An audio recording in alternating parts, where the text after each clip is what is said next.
The Vorkai fleet had not lost a battle.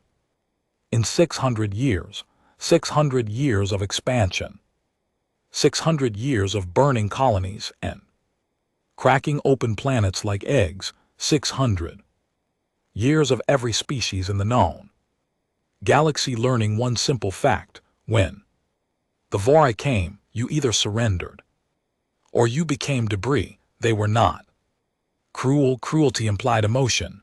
The Vorkai were simply efficient. They moved it through star systems the way fire moved through dry wood, not because they hated the wood but because wood burned and fire spread, and that was simply the nature of things. Fleet Commander Zithrak 5 stood at the observation deck of the Eternal Dominion, watching the star system called Sol adjacent Sector 7 spread out below him like a broken necklace. 14 planets, 3 inhabited. The third one, a blue-green rock, had been logged as a protected research observation zone for the last 40 years. The humans lived there. Zithrak 5 had read the files. Everyone had read the files. The humans were a Category 3 species, young, aggressive, technologically adolescent, and statistically irrelevant. They had achieved faster than light travel only. 90 years ago, they had a total of 31 warships, most of which were comparable to Vorai patrol vessels from 3 centuries back. Their largest ship, the UN Resolute, had a crew of 400 and a weapons array that Zithrak 5's analysts described in their report as quaint. The Vorkai had come for the mineral deposits in the asteroid belt. The humans had filed 17 formal diplomatic protests over the last 8 years. The Vorkai had not responded to any of them because one did not respond to the complaints of insects. The plan was simple: move in, extract, leave. The humans would either evacuate or not. It did not matter.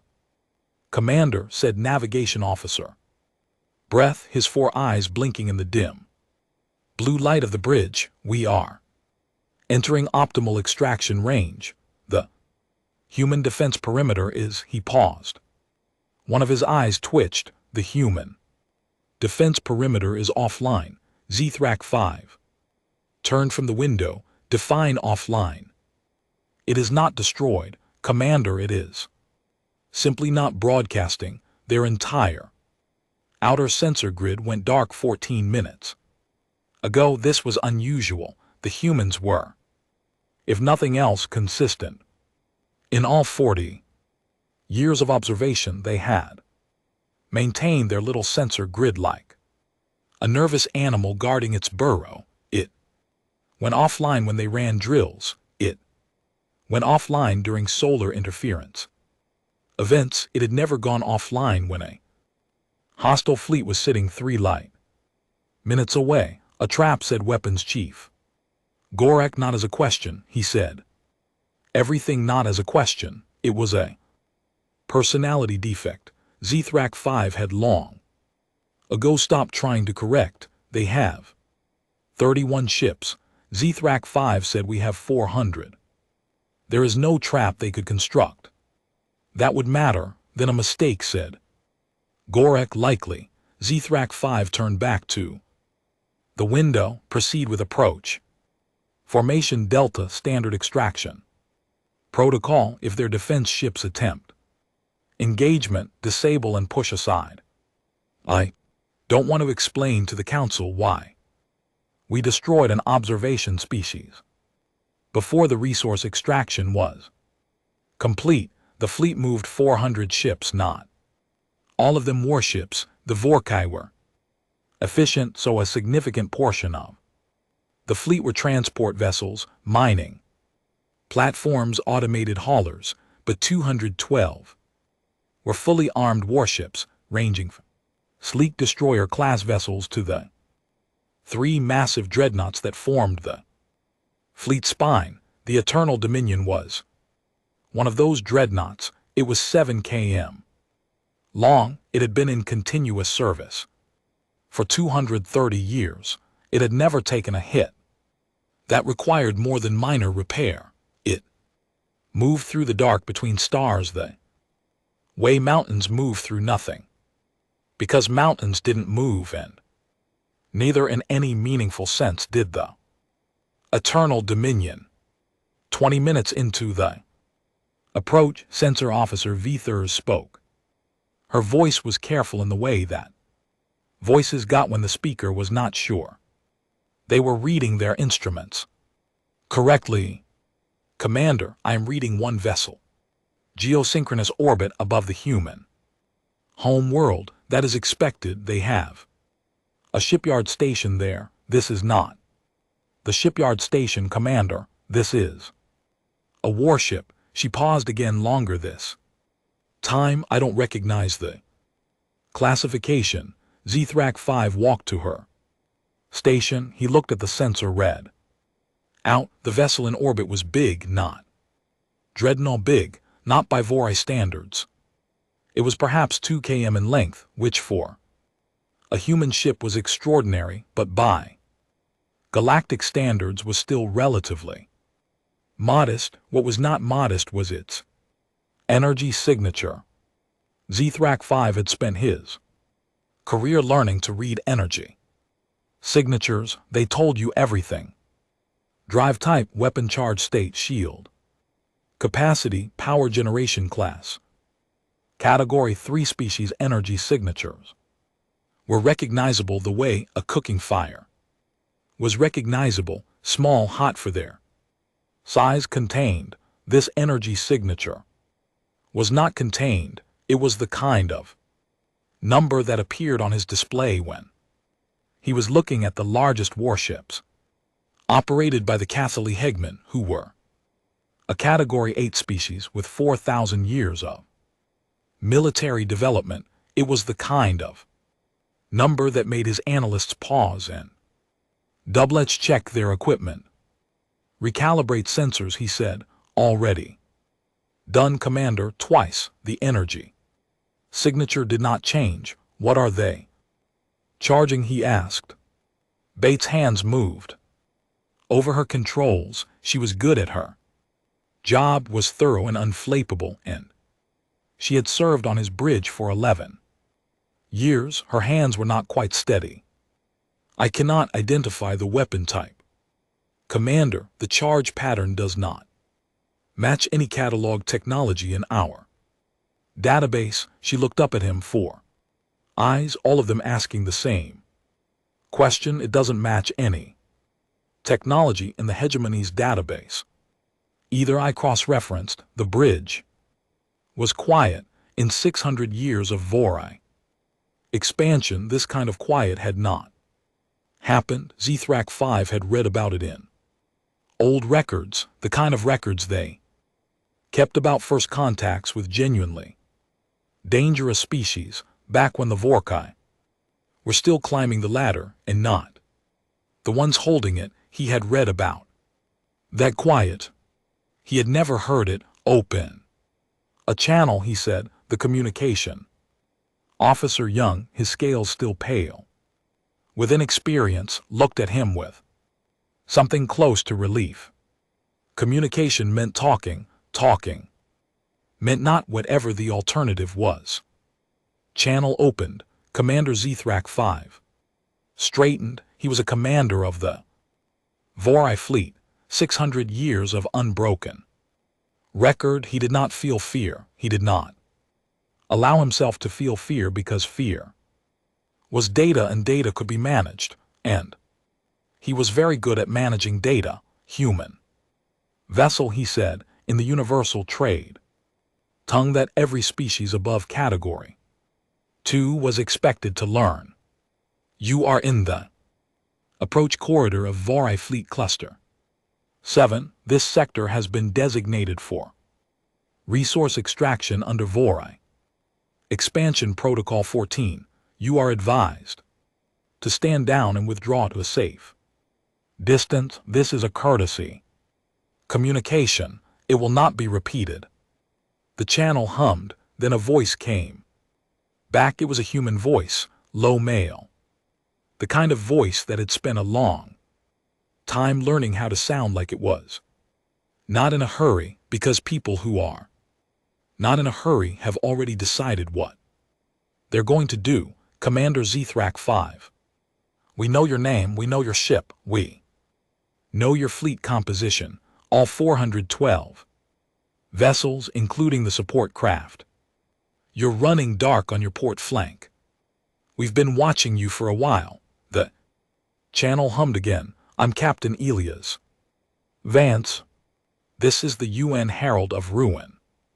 I'm going to ask you once to reverse your approach vector and leave this system. I'm not going to explain why. I think you already understand why. Zethrak 5 looked at Vthers. Herald of Ruin was not in any human fleet registry they had on file. It had not existed 40 years ago, when observation of the Sol system had begun. It had not existed 10 years ago, during the last scheduled intelligence update. It had not existed until now, and the energy signature coming off it had climbed another 20% since they opened the channel, as if the act of speaking had been the last thing it needed before it was ready. They are targeting us, said Gorek, still not a question, but the flatness in his voice was different now, less certainty. Something else. Wearing the costume of certainty, Zethrak 5 looked at the readout. The Herald of Ruin was not targeting them, it was targeting all of them, all 412 ships simultaneously, with a targeting solution that their own fleet computers that had been the most advanced in the known galaxy for 2 centuries could not have managed. With twice the processing time. How? Said Preth, not to anyone, just to the air. Zethrak 5 did not answer. There was no answer to give that would be useful. He thought about the files. Category 3. 90 years of FTL travel, 31 ships, quaint weapons array. He thought about the 40 years during which the Vorkai had watched the humans, and the humans had apparently been watching the Vorkai back. He thought about 17 diplomatic protests that had been ignored. He thought about the word quaint, and then he thought about the particular kind of cleverness that required an intelligent species to look weaker than it was for a very long time, while something large and patient was being built in a corner of the system where the observation logs showed nothing but empty space and background radiation. He said. His voice was steady. He was proud of that. Calculate reverse approach vector. Preth looked at him. Sir, you heard me. Bridge was quiet again, but it was a different kind of quiet. The first quiet had been the quiet of something unknown. This was the quiet of something understood. Garo, who said everything, not as a question, said, we are the Vorka. Yes, said Zethrak 5, and that ship is still charging. Nobody said anything else. The calculations ran out. In the dark, the Herald of Ruin held its position above the small blue-green world, its energy signature sitting at a number that made no sense in the files of any species currently alive to keep files, and it waited to see what 400 ships decided to do next. It waited, the way thing waited when they had already decided and were simply giving the other party time to catch up. The Vorhi did not retreat. This was not pride. Pride was an emotion, and the Vorkai were efficient, and efficiency did not allow for pride any more than it allowed for fear. This was calculation. You did not move 400 ships backwards because one unidentified vessel had an unusual energy signature. That was not how 600 Years of expansion worked. That was not the kind of decision that kept a fleet commander alive long enough to grow old. You gathered more information.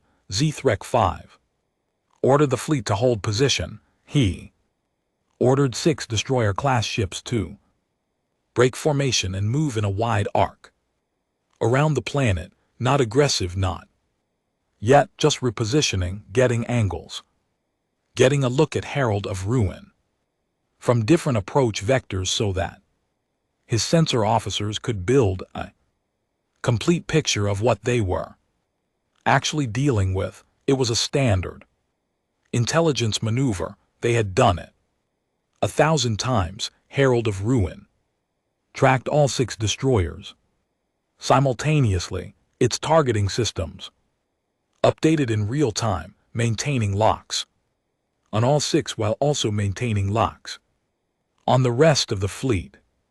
Not defensive. Locks, not warning locks, kill locks. The humans had a phrase for this in the trade tongue translation databases. HFY was told by his linguistics officer who had pulled it up because she had nothing else useful to offer. The phrase was, "I can see you," and the implication of the phrase, the weight that native speakers put into it, was not about vision. It was about the specific discomfort of being watched by something that was better at watching than you were at hiding.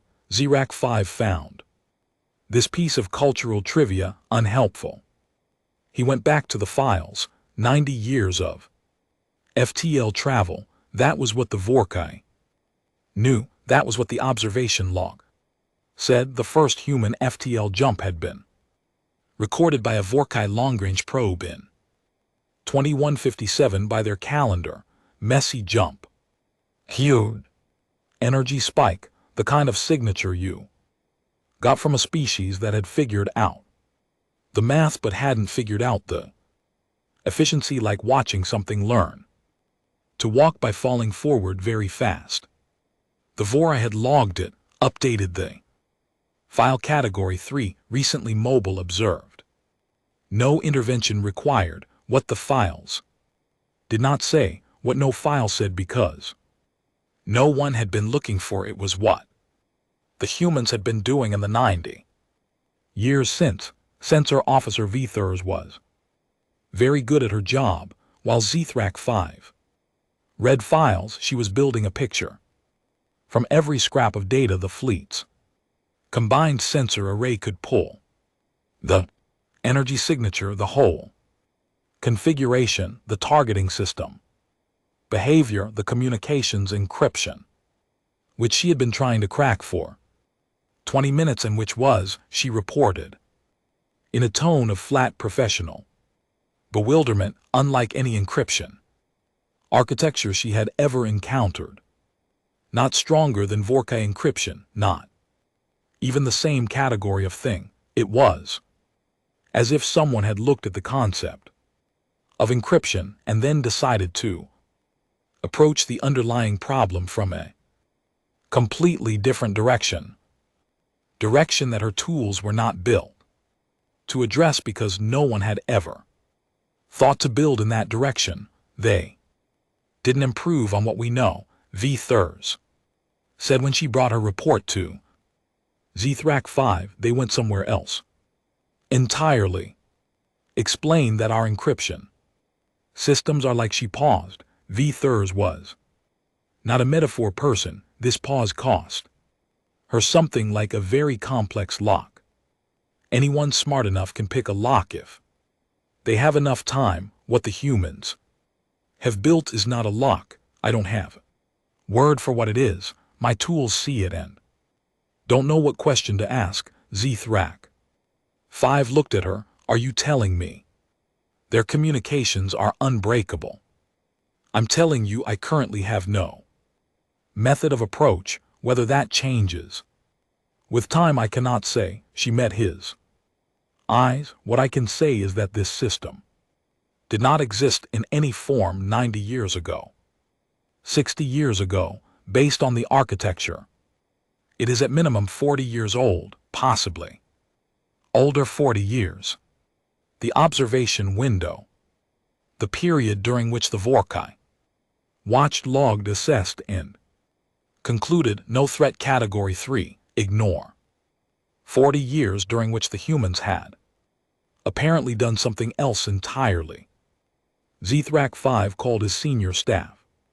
Together, the bridge was not large enough for genuine privacy, but his officers understood how to arrange themselves so that the conversation had the shape of privacy, and that was sufficient. He laid out what they knew. The ship, the energy signature, the targeting system, the encryption, the fact that no intelligence source, Vore, or otherwise, had any record of this vessel's existence before today. Weapons.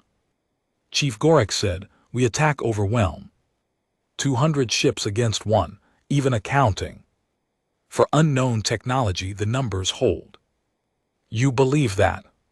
said Zethrak 5. It was not a question. He was learning the trick of it. Gorek's jaw tightened. "I believe in numbers. The number I keep returning to," said Zethrak 5, "is 40 years. If they built that ship," he gestured toward the view screen, toward the long dark silhouette of the herald of ruin hanging above the blue-green world, "in 40 years, while we watched and saw nothing, what else did they build that we also saw nothing of?" The bridge was quiet. It was Vuss who said it. She said it the way she said everything. Flat, precise, empty of drama, as if she were reading a sensor report. "Asteroid belt," she said. "We came for the minerals, but the asteroid belt is also where long-range sensor readings are most degraded. Natural interference from density and rotation. It is the one place in this system where our observation coverage has consistent blind spots." Everyone looked at the asteroid belt. It sat there as asteroid belts did, being a dense band of rocks and dust and old solar debris. Unremarkable, expected, log 40 years ago. As mineral-rich and strategically unimportant except as a resource target. "Scan it," said Zethrak 5. "I have been said V-Thurs since we arrived. The interference is significant. Push through it. Use the full array. I want everything." V-Thurs went back to her station. Her hands moved. The fleet sensor array, the combined eyes of 400 ships turned toward the asteroid belt and pushed. The interference was significant, but 400 ships pushed hard. The picture that came back was not the picture of an asteroid belt. An asteroid belt had rocks. This had rocks, but between the rocks, attached to the rocks, hiding behind and underneath and inside the rocks, were structures, stations, platforms, docking bays cut into the interior of planetesimals large enough to hold them, power conduits running between asteroids like the nervous system of something enormous, something that had grown slowly in the dark over a very long time, fed by the natural camouflage of dust and interference, and the comfortable assumption that nothing interesting was happening here. "How many ships?" Zethrak 5 asked. V-Thur's voice was steady. It cost her a great deal to keep it that way. "Docking signatures consistent with," she stopped, started again, "consistent with several hundred vessels, possibly more. The interference makes precise counting impossible."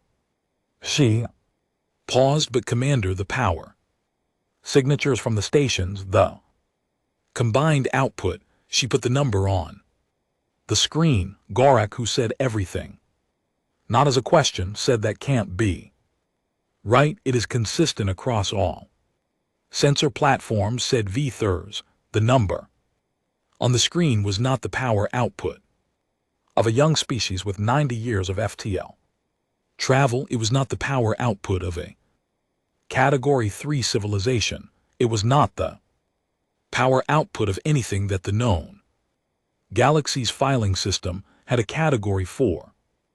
It was the power output of something that had been quietly, patiently, and very deliberately building for a very long time in the one place no one thought to look carefully. HFY 5 stood at the screen for a long moment.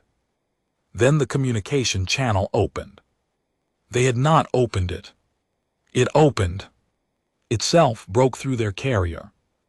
Encryption the way a hand breaks through paper, not because it was powerful, but because the paper had never been designed to stop a hand. Captain Elias. Vance's voice again, still unhurried. Commander, I'm going to ask one more time. The channel carried something in the background, quiet, mechanical, the sound of many, many things waking up. We have been very patient, said the voice. For a long time, you understand. Patience, I think your expansion program took 600 years, ours took 90, a pause. That's the difference between us. Commander, you expanded for 600 years. Because you could and because nothing stopped you. We built for 90 years. Because we knew something was coming and we intended to be ready when it arrived. Another pause, shorter. We are ready. HFY 5 looked at his navigation officer. Reverse approach vector, he said. Full fleet maximum safe speed, this time. Nobody argued. The news moved faster than the Vorai fleet did. This was not unusual, strictly speaking. Information always moved faster than ships, but what was unusual was the way the news moved. Not through official channels, not through the careful diplomatic networks that connected the great powers of the known galaxy, but through the informal, unkillable web of ship captains and merchant runners and station gossips who formed the galaxy's real nervous system. A Trothi cargo hauler had been running dark at the edge of the Sol system, waiting for the Vorkai extraction to complete so that the resupply lane would be clear. The hauler's captain was a practical creature who had survived 40 years in deep space by paying attention to everything and talking about most of it. She had watched the entire sequence on her long-range sensors, the approach, the halt, herald of ruin, sitting alone in planetary orbit like a challenge laid flat on a table, the fleet's retreat. She filed a report to her company. The company's communications network touched 11 other networks. By time the Vorai fleet had crossed back to the edge of the system. The story was already at Cathali Prime by the time HFY 5 reached the nearest Vorai resupply station to file his own report. He discovered that his high command already knew something had happened. They did not know what exactly. They knew the fleet had withdrawn.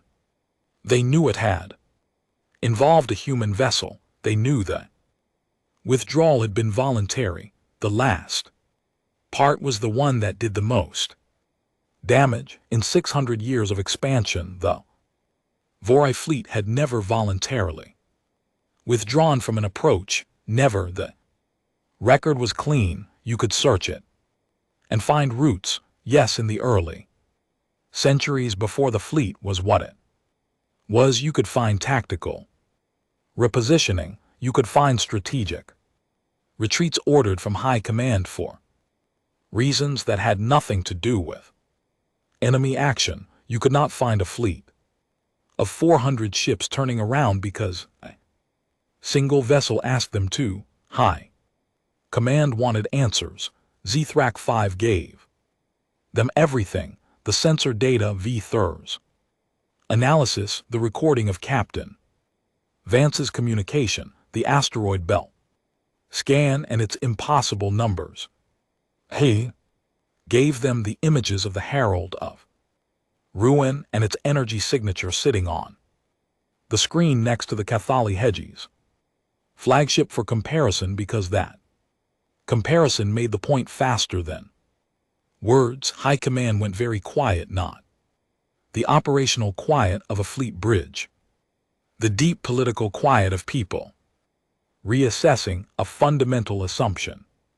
The Vore Expansion Council had 47 members. They had been governing an unbroken expansion program for 300 years. They were not as individuals or as a body prone to uncertainty. Uncertainty was what other species felt. The Vorkai had protocols, the Vore had databases, the Vore had 6 centuries of experience telling them exactly what each category of species was capable of, and exactly how long it would take to assimilate them. The humans were Category 3, except they were sitting on a power output that Category 3 didn't reach, except they had built a ship that Category 7 barely reached, except their encryption architecture didn't fit the taxonomy, except their military installations had been invisible for 40 years to the galaxy's most advanced passive observation network. The Council began the process of requesting intelligence from every other major power that had contact with human space. The Tathi Trade Consortium, the Cathali, Hegman, the Pilari Commonwealth, all of them had observation posts near human territory. All of them had filed regular reports for the last several decades. All of those reports said more or less the same thing. Category 3, young, aggressive, technologically adolescent, statistically irrelevant. All of them were now being re-examined by analysts who were for the first time asking different questions. Not how dangerous are the humans now, but what were we not looking at. The Cathali found something in their archived observation data from 11 years back, a very faint energy fluctuation in the outer Sol system that had been logged as a possible stellar anomaly and then ignored when a Cathali analyst ran the signature through the new comparison data from the Voorhis sensor records. The match came back at 93% probability.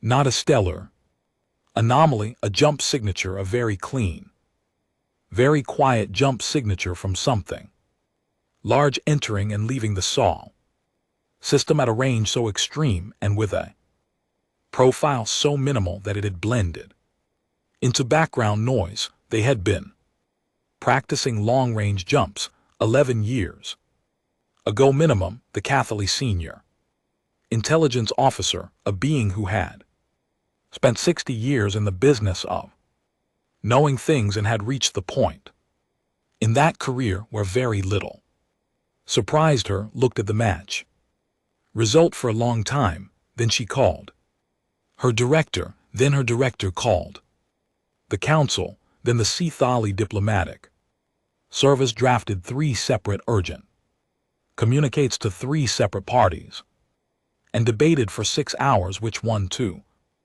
send first. They sent the one to the humans first. The response came back in 4 standard hours, which was fast enough that the Kali communication officer who received it stood up from his desk and went to get his director before reading the contents, because 4-hour response to a diplomatic inquiry crossing 12 light years implied either that the humans had a relay network of a scale no one knew about, or that they had been expecting the inquiry. The message was brief, polite, warm, even in the specific way that warmth functions as a performance of confidence. We appreciate the Catholic hegemony's communication and welcome this opportunity for direct dialogue. We have been hoping to have this conversation for some time. We suggest a neutral meeting point and propose the Vareth station at coordinates attached.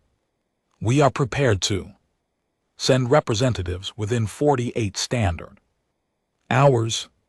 We also note with respect that the Vorkai fleet has stopped at the edge of our system. We wish to be transparent.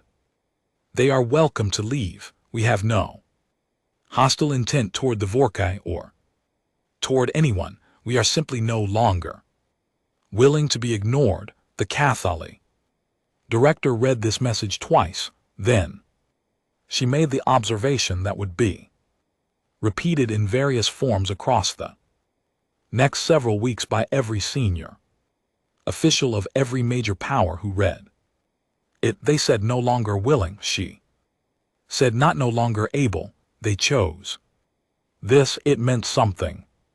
It meant the humans had been able to do this for some time and had decided, for reasons of their own, to wait, to let the 40 years run, to let the observation logs fill with reassuring data, to let the galaxy's powers grow comfortable and certain and convinced of what the humans were, and then to choose the moment. The Herald of Ruin had not appeared because the Vorkai triggered it. The Vorka approach had been the excuse, not the cause. This had been planned. This had been patient and long and deliberate in a way that the known galaxy's great powers were only now slowly beginning to process. Vareth Station was neutral ground. It was a commercial hub controlled by the Pelari Commonwealth, which had no standing military and a long history of hosting negotiations between parties who did.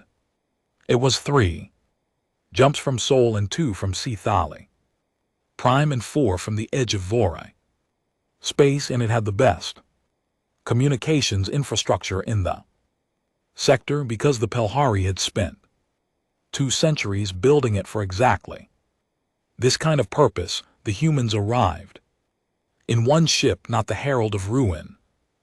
Smaller vessel, sleek, dark, unmarked, except for the United Nations Space Navy identifier on its hull. It docked precisely on time. Its delegation walked off the boarding ramp and into the station's reception bay without security detail, without visible weapons, wearing the dark uniforms of the human diplomatic corps. 3 humans, 2 women, 1 man. The man in the center was tall and somewhere in his 50s, with the particular kind of stillness that came from having spent a long time in space. His name was Ambassador de Jong Park. He had been the human diplomatic representative to the Pelari Commonwealth for 12 years, during which time his official title and position had been logged, observed, and assessed by 6 different intelligence agencies as low-priority minor trade liaison. He sat down at the table across from representatives of the Cathali hegemony, the Pelhari Commonwealth, and the Tothi Trade Consortium, and he smiled the way people smiled when they had been waiting for a meeting for a very long time. "Thank you for coming," he said in perfect trade tongue with a Catholic secondary dialect accent that he had evidently taken the time to learn. "We have a great deal to discuss." Across the table, the Catholic lead negotiator, a woman who had handled 30 years of galactic diplomacy and whose composure was by professional reputation essentially unshakable, found that her primary emotion was not fear, not anger, not suspicion. It was curiosity, because the humans had spent 40 years being watched and had spent those same 40 years watching back. And they had arrived at this table knowing things about the attending delegations, about their organizations, about the political pressures and internal debates that had preceded this meeting, that no Category 3 civilization in any historical record had ever known about. The parties they were about to negotiate with, they were not adolescent, they had never been adolescent, they had been young, yes, but there was a very large difference between young and uninformed, and the humans appeared to have understood that difference clearly and used it expertly for the entire duration of their observation period. The ambassador opened a briefcase. He removed 4 documents. He passed one to each delegation. These are our proposals, he said. Take as much time as you need. We're not in a hurry. Kathleen, negotiator, opened her document. She read the first page, then she turned to the second page, then she looked up at Ambassador Park with an expression that her staff, who had worked with her for years, had never seen on her face before. The Herald of Ruin was still sitting in orbit above Earth. Its energy signature had dropped to standby levels. Patient quiet, out at the edge of the Sol system, the Vori fleet sat at its holding position, waiting for orders that High Command had not yet decided how to give. Inside the asteroid belt, in the deep quiet of carved-out rock and powered-down systems, several hundred ships waited in the dark. The galaxy was adjusting, not violently, not yet, just adjusting, the way a room adjusts when someone walks in who is larger than you expected and sits down in the chair you thought was yours. The documents were 47 pages long. Ambassador Park had apologized for the length during the handover in the pleasant, meaningless way that people apologize for things they are not sorry about. The Catholic negotiator, her name was Sarah Voss, and she had spent 30 years not being surprised by anything, had taken the document and begun reading with the professional calm of someone who had seen most of what the galaxy produced and expected this to fall within known parameters. It did not fall within known parameters. By page 6 she had asked her aide to bring coffee, which she had never done in a negotiation before, because in a negotiation you did not signal that you needed something. By page 12 she had asked her second aide to leave the room and close the door, which she had also never done, because closed doors in negotiations implied that what was being discussed was dangerous enough to require containment. By page 20 she set the document down and looked at Ambassador Park for a long time without speaking. Park waited. He had a talent for waiting that she was beginning to recognize as deliberate, the talent of someone who had learned that most of the work in a negotiation happened in silences, and that the person who was comfortable in silence held most of the power. This she said finally, tapping the document. Proposes a complete restructuring of the Galactic Compact security framework. Yes, said Park, it proposes human involvement in joint defense councils, human access to Catholic strategic communication networks, human representation in the resource allocation framework. She paused. It also proposes a mutual non-aggression architecture between human space and all current compact signatories that would effectively end the category system as it applies to humanity. We prefer not to be categorized, said Park. The category system exists for good reasons. The category system exists to tell powerful species which weaker species they can afford to ignore, said Park. His voice was pleasant. We understand the reasons. We are proposing an alternative. Sarah looked at him. He met her eyes. He was not aggressive. He was not threatening. He was something she considerably more Unsettling, completely serenely certain. And if we decline, she asked, then you. Decline, said Park. We have no intent to coerce anyone at this table. We have made our position clear, and the herald of ruin in planetary orbit is our position made visible, but it is not a threat. It is information you needed. Accurate information about what we are. Before this conversation could happen. Honestly, the ship provides that. It provides a considerable amount of that, said the Tathi representative, who had been quiet until now. His name was Councilman Vrethog, and he controlled trade routes that touched 20% of the known galaxy's commercial traffic.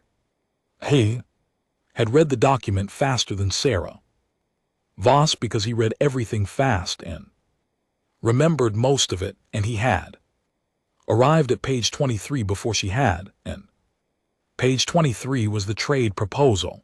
The trade proposal was extraordinary, not aggressive, not exploitative, thoughtful, in a way that implied the humans had spent considerable time studying Tarathi economic structure. It offered things the Torai wanted and asked for things that the Torai could provide, and the balance of the exchange was if you ran the numbers which Brethog had been running in his head since page 23.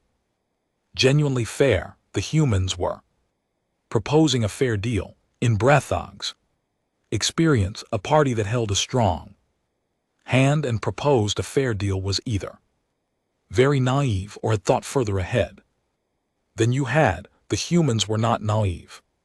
That had been established. Your intelligence on our trade network, he said. How current is it? The data in the proposal is as of 3 months ago, said Park. We update continuously. Brethog looked at him. Our network has 16,000 nodes across 400 star systems. We have intelligence personnel dedicated to mapping it who have worked on nothing else for 20 years and still consider their data incomplete. We have been attentive, said Park. For how long? Park's expression shifted slightly, not to discomfort, to something more like amusement, the internal kind, since about 40 years after we achieved FTL. Brethog did the math. That was roughly 50 years of continuous intelligence collection on Tarathi commercial infrastructure alone, on top of whatever they had been doing regarding military structures, political networks, and the 100 other things the documents referenced. He thought about the humans. He thought about them the way he thought about economic forces, not morally, not emotionally, but in terms of scale and direction and what they implied about the future. The humans had looked at the galaxy early in their spacefaring life and understood something that the older species had apparently forgotten about themselves. They had understood that the galaxy was organized around power, and that power was built, not found. And they had looked at the powerful species and their categories and their comfortable certainties and decided as a species-level choice to spend the next several decades becoming something those categories didn't have a slot for. This required extraordinary patience. It also required extraordinary consensus. Brethog knew something about how difficult it was to maintain institutional focus across decades. His own organization had 500 years of history and still struggled with strategic continuity across leadership generations for a species as young as the humans, with their notoriously contentious internal politics, to have maintained a coherent secret long-term military and intelligence build-up across multiple governmental administrations. How, he asked. It was not the most diplomatic question he had ever asked. But it was the most genuine. How did you maintain program continuity for this long? Politically, your governments change, your public disagreements are. He searched for a diplomatic term. Well, Dalmated Park smiled, the real one. Slightly crooked, slightly tired, we argued about almost everything else, he said. Space defense was the one thing we agreed on. Every administration, every faction, the external threat was motivating. He didn't name the threat. He didn't need to. The Vora had been on approach vectors toward human space 4 times in the last 60 years. The humans had watched each approach and withdrawn each time before contact because the time had not been right. The fleet in the asteroid belt had been big enough. For 30 years, Herald of Ruin had been completed. 22 years ago, they had waited for the right approach. This one, the one where the full fleet came with extraction equipment, with the clear intention of beginning a process that would not stop at the asteroid belt. The one where refusing to respond was no longer a viable option. They had not wanted to show their hand early. Partial reveal would have triggered a response that might have forced a conflict. A complete reveal at the right moment, with the right witnesses, with documentation and proposals already prepared, turned a military moment into a diplomatic one. The Herald of Ruin had fired nothing. It had not needed to. Sarah Voss picked up the document again. She turned to the section on the Vorkai. Page 31. The human proposal regarding the Vorkai was not punitive. It was not triumphant. It was again measured. It proposed a framework for the Vorkai's managed withdrawal from their current expansion trajectory, with face-saving structures built in, with economic alternatives offered, with the whole thing constructed in a way that allowed the Vorai to walk back from their position without looking like they had been defeated. They'll never accept this, said Saravias. Some won't, said Park. Some will, the ones who run the numbers. He paused. We have been in contact with certain Vorai Council members for the last 6 years through intermediaries. The conversations have been private but productive. The table was quiet. 6 years of private intermediary-based back-channel communication with members of the Vorkai Expansion Council, while the Vorkai's fleet was assembling for an extraction run on human space, while High Command was preparing orders, while everything official said the humans were Category 3 and irrelevant. You were negotiating with them while they were planning to take your asteroid belt, said Brethog. Negotiation is more effective before a conflict than after, said Park. After a conflict, one side has lost something. That makes them harder to reason with. We preferred to create a situation where no one had to lose anything. He said it the way you said, something that was true and simple, and that you had thought about for a very long time.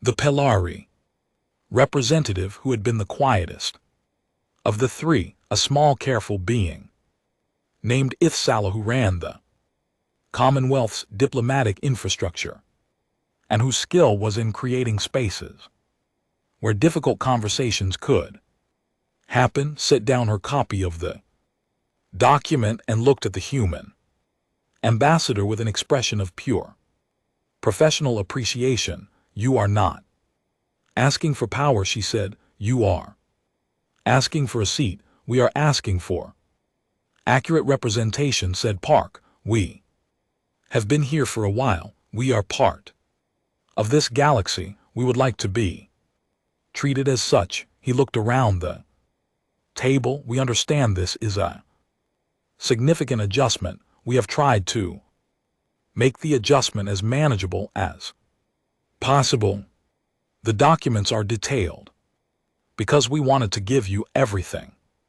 You needed to make decisions rather than asking for trust on faith. He paused. We know we haven't earned that trust yet.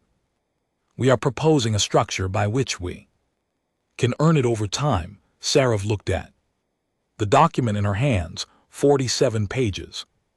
Specific, careful, evidently developed over years by people who understood the organizations they were negotiating with better than most of those organizations understood themselves. She had spent 30 years in diplomacy. She had seen a lot of opening positions. She had never seen one quite like this, a position backed by force that was specifically designed to avoid using force, built with enough detail to make good faith legible, offered with enough humility to make it politically receivable. It was, she thought, extremely well done, she said. We in LT, UNC, and GT, LL need time to review this full and consult with our respective principals. Of course, said Park. We suggest 48 standard hours for initial review. We are not in a hurry. He paused. We haven't been in a hurry for 90 years. We can manage another 48 hours. Outside in the station's docking bay, the small human vessel sat quietly at its berth. Its crew of 12 moved around it, doing maintenance checks with the easy unhurry of people who had been told to expect a wait and were fine with that. 3 star systems away, herald of ruin held its orbit, standby mode, patient in the asteroid belt. In the dark, the fleet waited. The galaxy was reading a 47-page document and beginning slowly to understand that the map it had been using was wrong, not in its geography, but in where it had placed the humans on it, not at the edge, not in the margins, not in the category marked adolescent, irrelevant, observe and ignore, somewhere else entirely, somewhere they had put themselves, carefully and quietly, over 90 years of very deliberate work. The Vorai High Command met for 9 hours. This was unusual. High Command meetings were efficient by design. Every agenda item had a time allocation. Every decision had a pre-built framework, and the entire culture of the organization was structured around the principle that extended deliberation was a sign of failure to prepare. 9 hours was not extended deliberation. 9 hours was something you did not have a category for. Fleet Commander Zethrak 5 attended via secured communication link from the resupply station where his fleet was still holding position at the edge of human space. He presented his data. He answered questions. There were a great many questions. He answered them carefully, consistently, and without embellishment, because he understood that embellishment was no longer necessary. The facts, stated plainly, were already beyond what anyone in that room had frameworks to process. Afterward, the council debated. He was not party to the debate. He sat in a small room at the resupply station and drank the Vorkai equivalent of tea and waited, which was something he was not naturally good at and had to work at consciously. His communication officer knocked on the door and told him that Sensor Officer Vethers was asking to speak with him. He let her in. She sat down across from him with the manner of someone who had not slept and was working through something methodically. The humans have been in contact with certain members of our council, she said.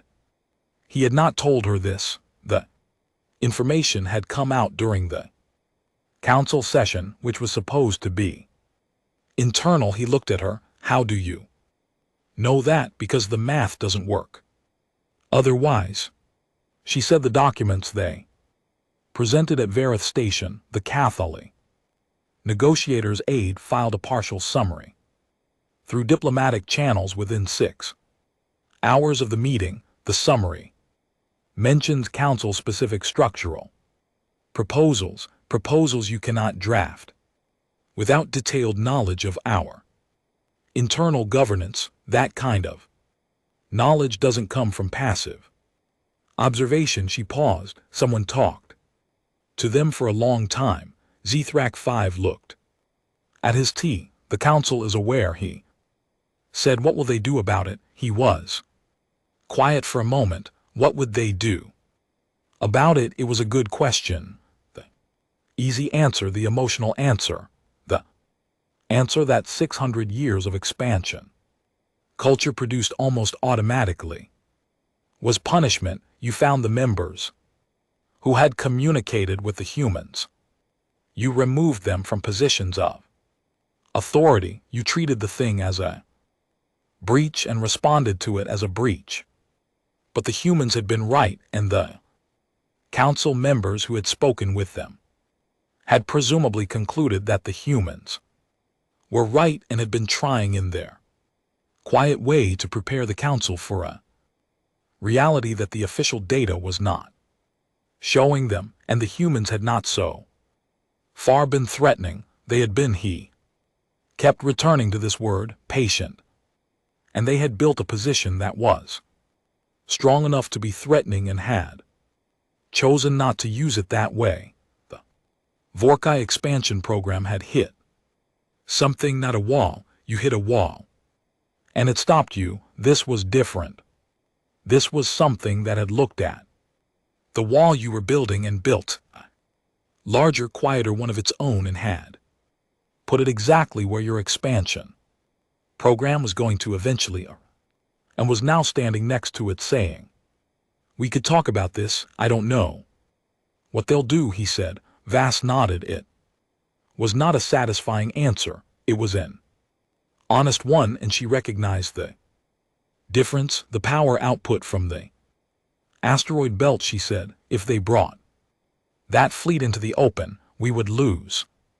He said, not dramatically, just as a fact assessed and filed. She was quiet. The humans know we would lose, he said.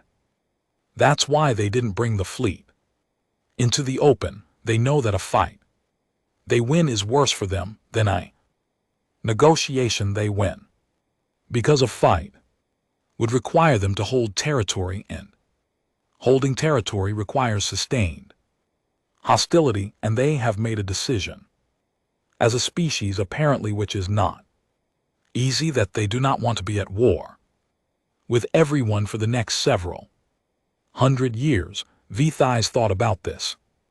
They want to be part of the compact, she said. They want to be what they are, he said, which is a species that built in 90 years what we built in 600, and they want the galaxy to know that and to deal with them accordingly. He looked at his cup, the diplomatic framing, the proposals, the careful face-saving structures for the Vorkai. Those are not weakness, those are strategy. They have decided that integration is better than isolation, and they have structured their reveal to make integration politically viable. He paused. It's very well done. Vithers looked at him. You admire them. He thought about it. I recognize the craft, he said. I have spent my career doing this, reading situations, moving pieces, building positions. What they have done is the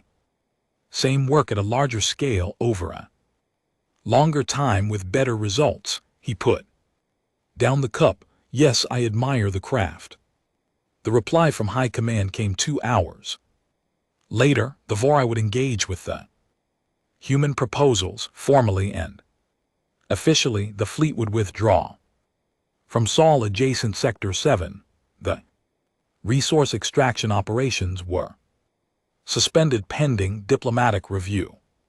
The 3 council members who had been in Back-channel contact with human representatives were placed on administrative review, not punished. Reviewed, which was a very Vorsy way of acknowledging that the situation was complicated. The message to the human delegation was one paragraph written in the careful neutral trade tongue that Vorkai official communication used for external parties. It acknowledged the meeting at Ver Station. It expressed a readiness to receive the human proposals. Through formal channels, it said nothing about the Herald of Ruin or the asteroid belt or the 47-page document, because acknowledging those things directly would have required a different kind of language than High Command was currently prepared to use. But it was a reply in official authenticated reply through proper channels from the Vorka Expansion Council to the United Nations Space Navy Diplomatic Delegation, the first one in 90 years of attempted communication at Ver Station. Ambassador Park read the message and did not change his expression. He passed it to his senior aide, who read it and permitted herself a small private exhale. That lasted about half a second and then was gone. Park wrote a reply. It was polite and warm and specific in the ways that mattered. He sent it. Then he went to the small common room at the back of the human vessel and made himself a cup of coffee, real coffee, beans grown in a pressurized agricultural module on a station in the outer Sol system, which was one of the small amenities the diplomatic corps had decided was worth the logistics. And he stood at the small porthole and looked at the stars. He had been 7 years old when the Vorhi fleet had made its first recorded approach toward the Sol system. He had been 16 when the second approach happened. He had been 23 when the third approach happened, and he had been a student at the International Diplomatic Institute, and his professor had assigned the approach as a case study in asymmetric power dynamics, and Park had written a paper arguing that the standard response framework observe, protest, withdraw was strategically unsustainable long-term. He had received a very good grade. His professor had written in the margin, argument impractical given current resource and technology limitations.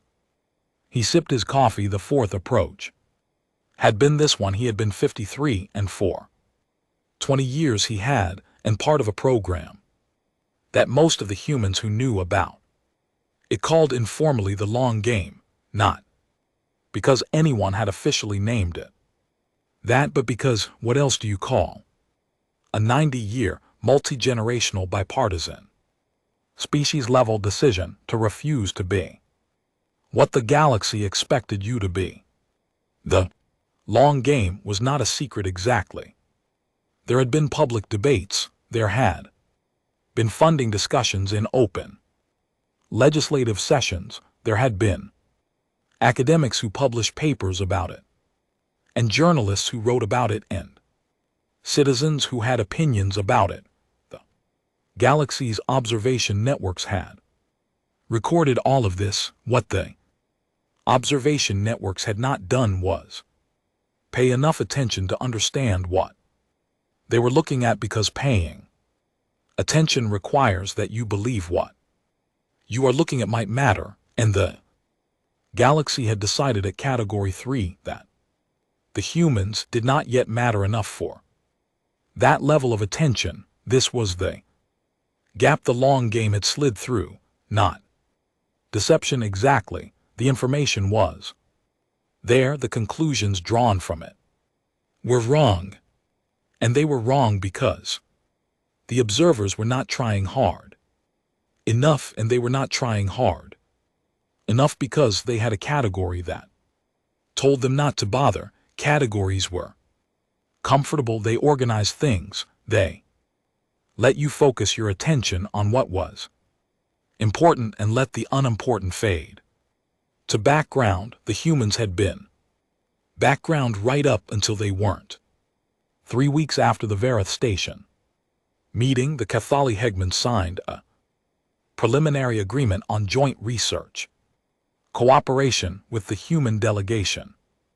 It was small, 3 research stations, a shared communication protocol, a framework for future military coordination in defined scenarios, but it was the first formal agreement between humanity and a Category 8 power.